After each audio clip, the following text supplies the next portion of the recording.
여러분 반갑습니다. 지금까지 온라인 수업 열심히 참여해줘서 고맙습니다. 선생님은 여러분과 처음 목소리로 만나는 통합과 학생님 유진입니다. 오늘은 개학하기 전에 마지막 온라인 수업이네요. 그래서 지금까지 공부했던 거 문제 함께 풀어보면서 온라인 수업 마무리하도록 하겠습니다. 형성평가 문제 1번, 2번은 첫 시간에 풀이를 했기 때문에 우리는 3번부터 그렇게 한번 해보도록 할게요. 자, 첫 번째 문제입니다. 태양의 나이에 따른 생명 가능지대 변화와 금성지구 화성의 거리를 이렇게 나타낸 그림이 보이죠. 일단 생명이 존재하려면 물이 액체 상태로 존재해야 됩니다. 너무 뜨거우면 기체 상태가 될 거고, 너무 차가우면, 온도가 차가우면 고체 상태, 얼음으로 존재하게 될 거예요. 지금 현재 상태에서 본다면 지구는 액체, 금성은 오히려 지금 온도가 너무 높기 때문에 지구보다 기체로 존재할 거고, 화성은 태양에서 더 멀죠. 그래서 물은 고체로 존재하게 됩니다. 자, 그러면 이 1, 2, 3, 4, 5 중에 1번 태양의 광도는 증가하였다. 자, 이거는 뭘 보고 알 수 있을까요? 자, 보면은 시간이 나옵니다. 여기 시간이 나와요. 쭉 봤을 때 생명 가능지대가 점점 멀어지고 있죠. 요거는 태양이 그만큼 많은 에너지를 내고 있다라는 뜻이기 때문에 정답으로 볼 수 있겠습니다. 2번, 시간이 지날수록 생명 가능지대는 태양으로부터 멀어진다. 역시 1번과 2번이 같은 의미고요. 3번, 과거의 화성에는 물이 기체로 존재하였다. 과거를 아무리 돌아봐도 20억 년 전이든 10억 년 전이든 늘 생명 가능지대보다 더 멀리 화성이 존재했어요. 그러니까 늘 물은 고체 상태로 존재했겠네요. 자, 동그라미 4번. 현재 금성에는 물이 기체로, 현재 지구에는 물이 액체로 존재한다. 4번, 5번은 모두 맞는 말입니다. 현재 화성에는 물이 고체로, 얼음으로 존재한다고 하면 맞겠습니다. 자, 4번으로 넘어갈게요. 그림은 기권의 온도 분포를 나타낸 것입니다. 자, A, 대륙권, B, 성층권, C, 중간권, D, 대륙권이 되겠습니다. 자, 그러면 정답은 2번, 3번, 5번이 되겠습니다. 1번은 어떻게 고쳐야 될까요? 대류 현상은 A와 C, 대륙권과 중간권에서 모두 일어나지만 기상 현상은 수증기가 있는 대륙권에서만 가능합니다. 자, 2번에서 오존층에 의한 자외선 흡수는 성층권 맞고요. 3번, 기권에서 온도가 가장 낮은 곳은 중간권 계면이다. 높이 80km 부근에서 온도가 가장 낮죠. 좋습니다. 4번, 오로라가 관측되는 층은 열권 D가 되겠습니다. 일교차가 가장 큰 층은 A, 대륙권입니다. 일교차, 그러니까 낮과 밤의 온도차가 되겠죠. 그러면 지면의 영향을 가장 많이 받는, 지표 복사 에너지의 영향을 가장 많이 받는 A가 낮과 밤의 온도 차이가 가장 크겠습니다. B나 C나 요 부분은 일교차가 거의 없고요. D 같은 경우는 태양이 있고 없고 이런 내용이 있기 때문에 일교차가 다소 있을 수 있지만 A에서 일교차가 가장 큽니다. 자, 그러면 5번으로 넘어가겠습니다. 그림은 탄소가 순환하는 지구계의 권역을, 표는 각 권역 사이의 탄소 순환 과정을 나타낸 것이다. 자, 그러면 기억 한번 먼저 볼게요. 석회암이 형성된답니다. 이거는 어디에 있던 탄소가 어디로 간 걸까요? 석회암. 요거는 수권에 있는 탄소가 직권으로 이동을 한 사례죠. 수권과 직권의 상호작용. 그러니까 A는 직권이 되겠습니다. 자, 그 다음 니은. 육상생물의 호흡. 육상생물이 호흡을 합니다. 이거는 생물권과 기권이 상호작용을 한 거예요. 그런데 B가 생물권인지 C가 생물권인지 뭐가 기권인지 알 수가 없어요. 디귿을 계속 보도록 할게요. 화산가스가 방출된답니다. 땅 속에서 가스가 존재합니다. 마그마랑 같이. 그런데 그 가스가 화산 폭발하면서 대기로 분출이 돼요. 이거는 직권 주권과 기권의 상호작용이 되겠죠. 그러니까 C, 기권이 되는 거예요. 그러면 자연스럽게 B가 생물권이 되면서 요 상호작용을 모두 이해할 수 있습니다. 이렇게 각 권역 간의 탄소순환이라든지 혹은 서로서로 영향을 주고받는 상호작용이라든지 그 예시들은 많이 익혀둘수록 좋을 것 같아요. 자, 6번으로 넘어가겠습니다. 그림은 지구계의 물순환입니다. 자, 그러면 지금 이 그림을 한번 잠깐 보도록 할게요. 바다에서 증발 320, 바다에서 비 내리는 거 284. 자, 그 다음 오른쪽 육지에서 증발하는 거 60, 비 내리는 거 96입니다. 언뜻 봐도 숫자가 안 맞죠? 이거는 육지에 있는 물이 바다로 혹은 바다에서 증발한 물이 다시 공기 중에서 육지로 이렇게 이동을 한다라고 순환을 한다라고 생각을 해야 돼요. 그러니까 사실은 여기에 보이는 A 값이나 36 숫자나 같은 값을 가져야 되는 게 맞는 거죠. 지구 전체 물의 순환을 생각해 봤을 때, 자, 그러면 다시 한번 숫자를 보도록 할게요. 대기 입장에서는 한번 볼게요. 바다로 비를 내리든 육지로 비를 내리든 강수량과 육지에서 증발하든 바다에서 증발하든 총 증발량은 같아야 돼요. 숫자가 지금 똑같죠? 그러니까 문제가 없어요. 지표 입장 한번 보도록 할게요. 지표는 물이 들어오고 나가는 양이 똑같아야 됩니다. 들어오는 양 강수는 나가는 양, 공기로 나가느냐, 증발하느냐, 아니면 바다로 나가느냐, 바다로 유출되느냐, 요 합을 합쳤을 때 강수랑 같아야 된다는 거예요. 이 X값 36인 거 알고 있죠? 자, 그러면 바다 입장에서 한번 볼게요. 바다에서도 마찬가지로 들어오는 양만큼 나가줘야 돼요. 들어오는 양 얼마입니까? 대기에서 비로 들어오는 거 284. 육지에서 바다로 들어오는 거 36. 이거랑 바다에서 나가는 거 320이 같아야 되는 거죠. 이렇게 되면 평형을 이루었다라고 얘기할 수 있습니다. 자, 그러면 기흥, 니은, 디귿 볼게요. 바다에서는 증발량이 강수량보다 많다. 숫자 비교할 수 있겠죠? 320이 284보다 큽니다. A는 36, 우리가 방금 살펴봤고요. 디귿, 이 과정에 주로 영향을 미치는 에너지는 조력 에너지가 아니고 뭡니까? 태양 복사 에너지. 태양 에너지를 받아야 증발도 하고 또 그런 온도 차이 때문에 구름이 만들어져서 비도 내리고 이런 일들이 가능하겠죠. 자, 7번으로 넘어갈게요. 자, 이번에는 탄소순환 이야기인데요. 이 문제에서 여러분은 두 가지를 기억해야 돼요. 첫 번째, 상호작용하는 사례와 두 번째, 이 탄소가 지구 어디에 얼마만큼 있는지 이 두 가지를 꼭 기억해 주세요. 자, 그러면 지금 이 그림을 봤을 때 대기 중에 탄소가 광합성해서 식물로 들어가기도 하고, 그쵸? 그런 식물이 화석이 돼서 다시 우리가 쓰기도 하고, 이 과정에서 당연히 이산화탄소가 발생하면 대기로 가고, 이런 탄소의 순환을 보았습니다. 그러면 기흥, 니은, 디귿 보도록 하겠습니다. 탄소는 수권과 생물권에서 동일한 형태로 존재하지 않아요. 수권에서는 탄산이온, 탄산수소이온, 이렇게 이온의 형태로 존재하고요. 생물권에서는 탄수화물, 단백질, 지방, 이런 유기물의 형태로 존재합니다. 그러니까 다른 형태로 존재합니다.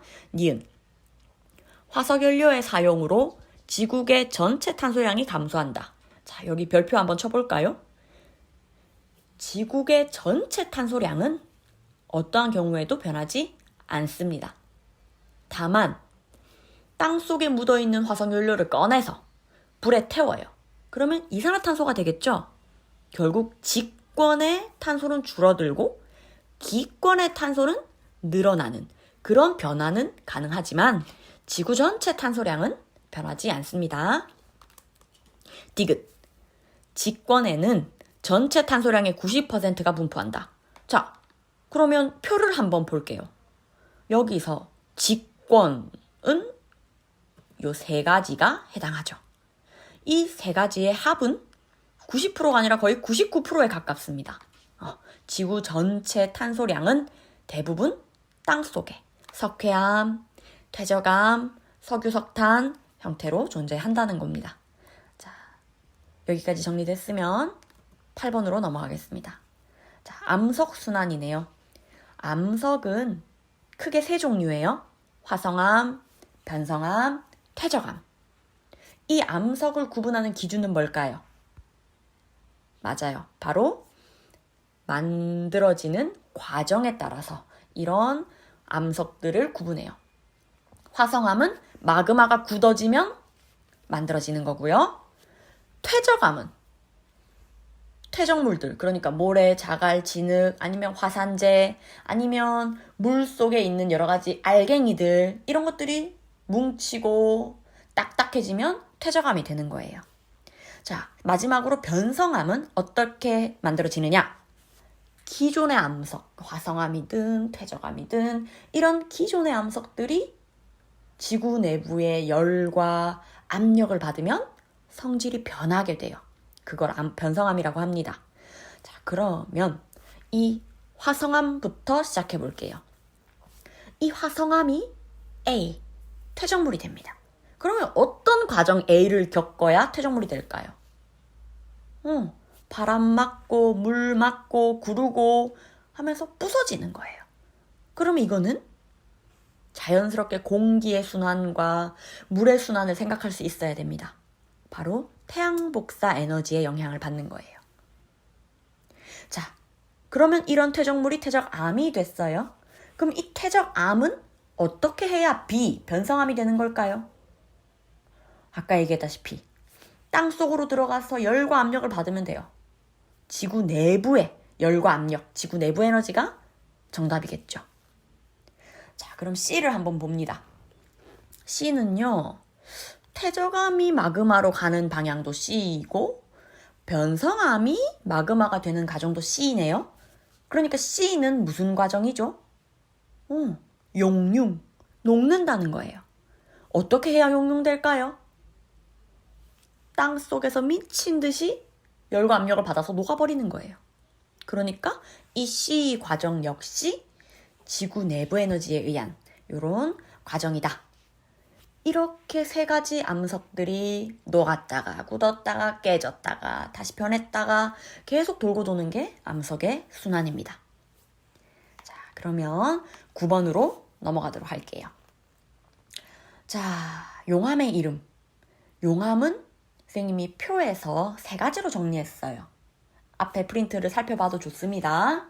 용암은 크게 현무암질, 안산암질, 유문암질 용암으로 구분할 수 있어요.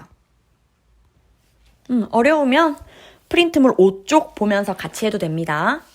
자, 현무암질 용암은 굳으면 현무암이 돼요. 그러면 유문암질 용암은 굳으면 유문암이 됩니다. 그러면 애초에 이 용암들은 왜 이렇게 다른 특징을 갖느냐?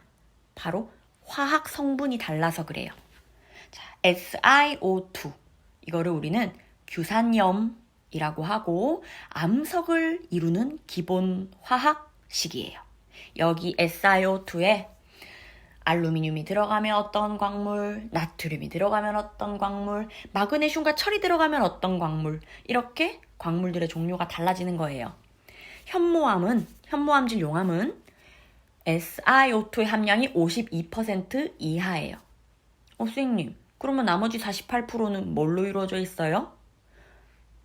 금속 성분, 아까 얘기한 나트륨이니 마그네슘이니 철이니 알루미늄이니 이런 것들로 이루어져 있는 거죠.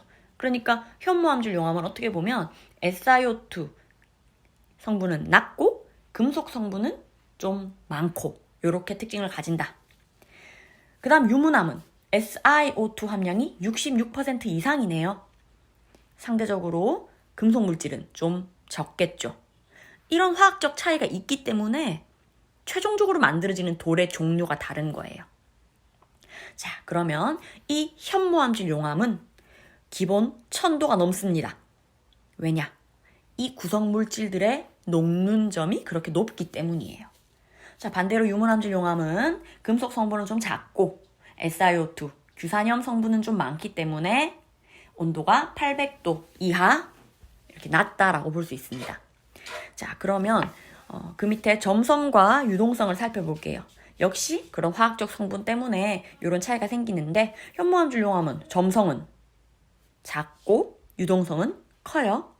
유문암질은 반대로 점성이 높고 끈적끈적하고 유동성은 작아요. 잘 안 움직인다. 잘 못 흘러간다. 이렇게 보면 되겠습니다.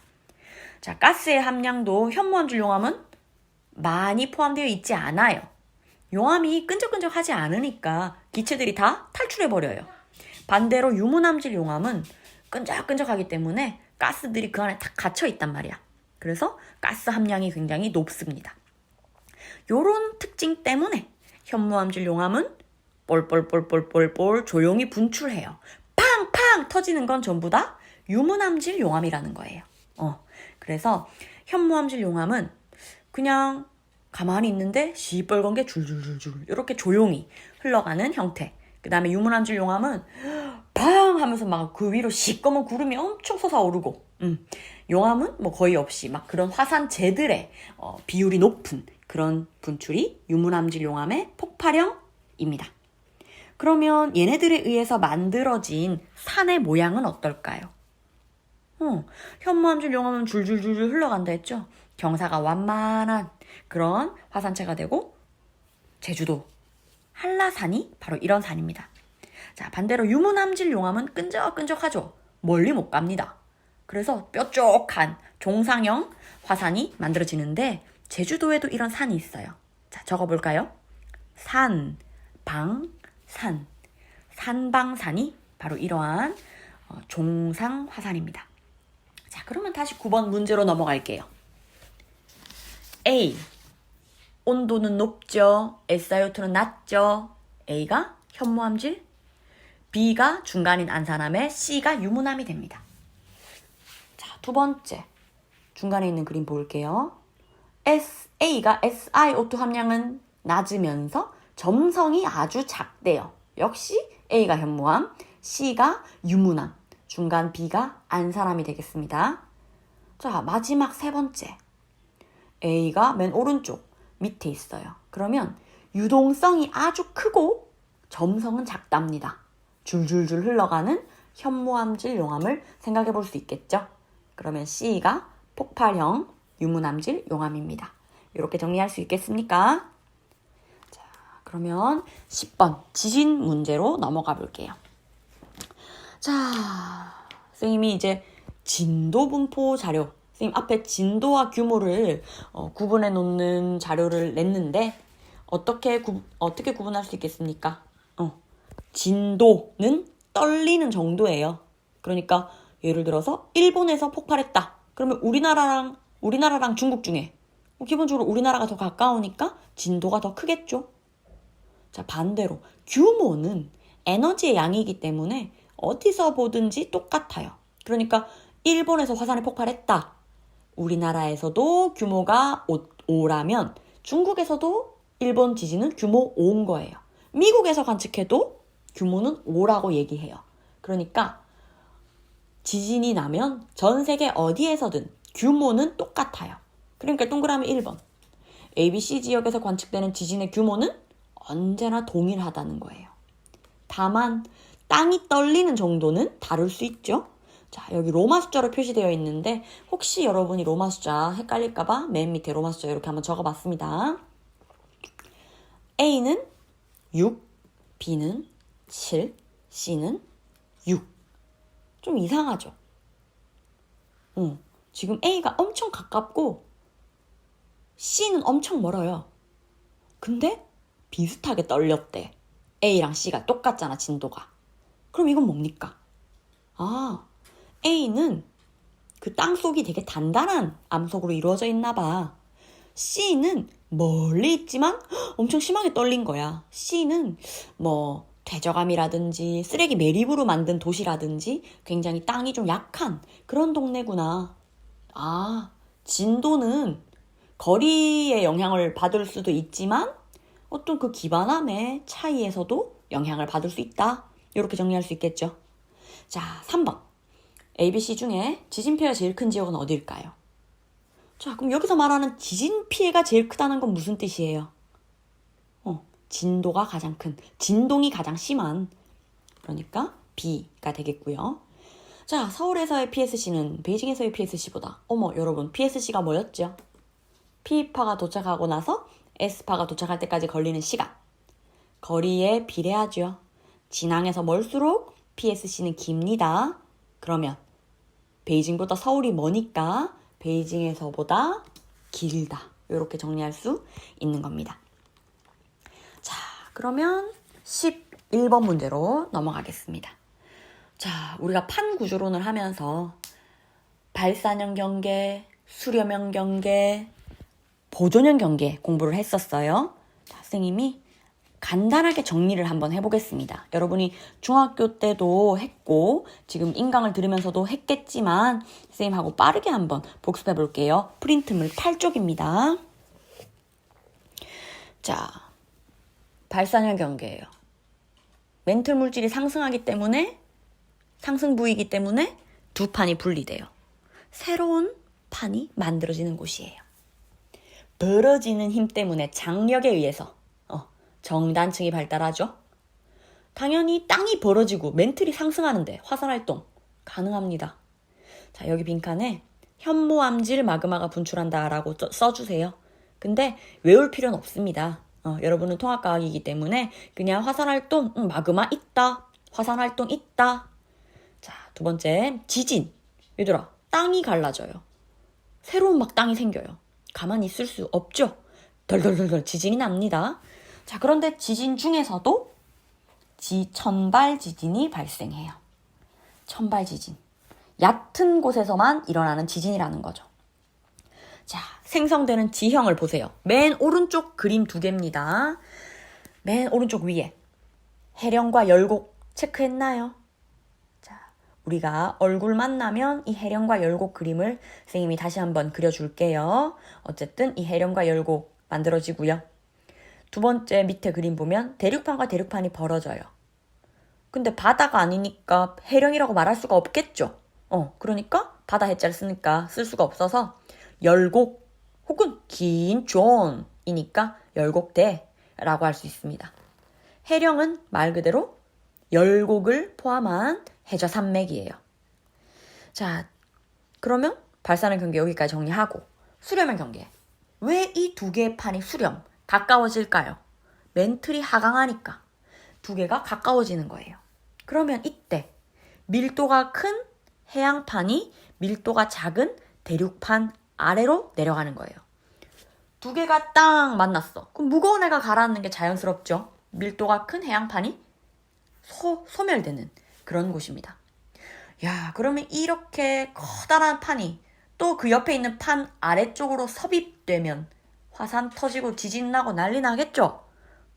그러니까 여기서도 화산 활동 난리 납니다. 근데 빈칸에 써볼게요. 안산암질 마그마.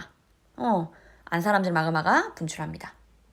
지진은 베니오프대가 뭔진 모르겠지만 그 밑에 천발 지진에서부터 신발 지진까지 다 발생한다. 자, 그리고 해구와 습곡 산맥이 만들어지든지 해구와 호상열도가 만들어지든지, 자, 이 부분은 여러분 잘 알고 있겠지만 대면 계약을 하면 우리 한 번 더 복습하도록 합시다. 그런데 베니오프대가 나온 김에 복습을 좀 해보면 판이 섭입을 합니다. 그러면 지진이 일어나는데 그 지진이 발생하는 깊이가 점점 변해요. 이러한 지진대를 베니오프대라고 합니다. 역시 계약하고 나면 우리 복습합시다. 충돌형 경계, 대륙판과 대륙판. 이 둘이는요 너무 가벼워요. 둘 중에 그 누구도 땅속으로 쑥 내려가질 못해요. 솟아오릅니다. 솟아올라요. 양쪽에서 밀어붙이는 횡압력 때문에 역단층이나 습곡 등이 만들어질 수 있고요. 자, 화산 활동이 거의 없다는 거에 별표를 쳐주세요. 너무너무 두꺼워요. 여러분, 히말라야 산맥이 8,848m예요. 거의 9km 가까워요. 어떠한 마그마든 용암이든 요걸 뚫고 올라올 수 없어요. 화산 활동은 없습니다. 자, 지진은 천발 지진이 주로 발생합니다. 자, 보존형 경계 맨 밑으로 내려갑니다. 왜 이름이 보존이야? 새로 만들어지지도 않고 사라지지도 않아. 그냥 현상 유지가 돼요. 발사는 만들어지고 수렴은 사라지지만 보존형 경계는 유지해요. 새로운 판의 생성과 소멸이 없습니다. 자, 여기서는 멘틀 물질이 올라오거나 막 섭입하는 게 아니기 때문에 역시 화산 활동이 없다는 거 별표 치고요. 지진은 날 수 있겠죠. 땅과 땅이 서로 쫙 어긋나기 때문에 덜덜덜덜 천발 지진이 발생합니다. 여기서 만들어지는 단층이 변환 단층이에요. 수평 이동 단층입니다. 변환 단층은 판의 경계에서 발달하는 수평 이동 단층이에요. 자, 그러면 우리 11번, 12번 풀어볼게요. 다 돼갑니다. 자, 11번. A, B, C, D, E로 표시되어 있는데 이 중에 해령은 뭘까요? 자, 해령. 해저 산맥이에요. 두 판이 벌어지는 곳이에요. 그러니까 어디입니까? D랑 E가 됩니다. 자, 그 다음에 변환 단층은 어딜까요? 변환 단층. 아까 뭐라 했나? 판과 판의 경계에서 스쳐 지나가는 어긋나는 그런 단층이었어요. 바로 B가 됩니다.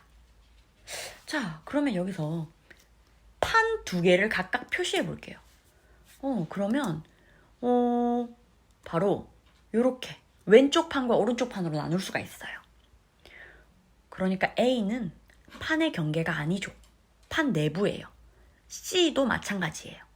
그러니까 A랑 C는 뭐 찢어져서 단층은 맞지만 변환 단층은 아니에요. 판의 경계가 아니기 때문에. 그래서 변환 단층인지 아닌지를 구분하려면 판을 잘 봐야 돼요. 판의 경계가 맞는지. 자, 그래서 3번 A, B, C, D, E 중에 판의 경계는 뭐뭐뭐다? D, B, E다. 자, 화산 활동이 발생하는 곳은 어딜까요? 해령에서는 화산 활동이 발생하지만 변환 단층에서는 발생하지 않았죠. 그러니까 D와 E를 이렇게 적어주면 됩니다. 오늘의 마지막 12번. 아유, 힘들었어요. 자, 조금만 더 힘냅시다. 자, 그림은 판의 경계와 진원 깊이 300km 이상인 지진의 진앙. 얘들아, 밑줄 한번 쳐볼까요? 진원 깊이 300km 이상인 지진. 밑줄. 이게 뭡니까? 신발 지진, 아이가 신발 지진. 그러면 이 점들이 있는 곳, 신발 지진이 발생하는 곳은 수렴형 경계. 뭔가 섭입하고 있구나. 이렇게 생각할 수 있어야 된다는 거예요. 그러니까 1번 멘틀 대류에 하강부를 물었다. 이 말은 뭡니까? 수렴형 경계가 어디냐? 섭입하고 있는 곳이 어디냐? 신발 지진 일어나는 곳이 어디냐? 이 말이에요. 그러니까 A와 C라는 거죠. 자, 두 번째. A, B, C, D, E 중에 정단층이 발달하는 곳. 야, 정단층. 언제 발생한다고? 벌어지는 장력. 양쪽으로 판이 벌어지는 발산형 경계가 어디냐? 이 말이에요. 자, 그러니까 답은 B가 되는 거죠. 우리 A랑 C는 어때요? 수렴하죠. 가까워지죠. 양쪽에서 가까워지죠. 수렴하죠. 횡압력에 의한 역단층. A랑 C는 횡압력에 의한 역단층. B는 장력에 의한 정단층. 이렇게 정리해 볼게요. 대망의 마지막 3번. 천발 지진이 발생하는 곳은 어디냐? 어딜까요? 천발 지진은 발산형 경계에서도 가능하고 수렴형 경계에서도 가능합니다. 그러니까 A, B, C 모두 가능한 거죠. 자, 여러분 정말 고생 많았어요. 30분 가까이 수업 듣느라 정말 고생 많았고 지금 해당되는 내용 우리 중간고사 범위예요. 그래서 반드시 숙지해서 시험 잘 볼 수 있도록 합시다. 개학하면 우리 1시간 정도 수업할 수 있는데 그때는 선생님이 정말 쪽집게처럼 필요한 부분들 강조하고 그렇게 넘어가도록 하겠습니다. 여러분 고생 많았어요. 기약 한번 봅시다.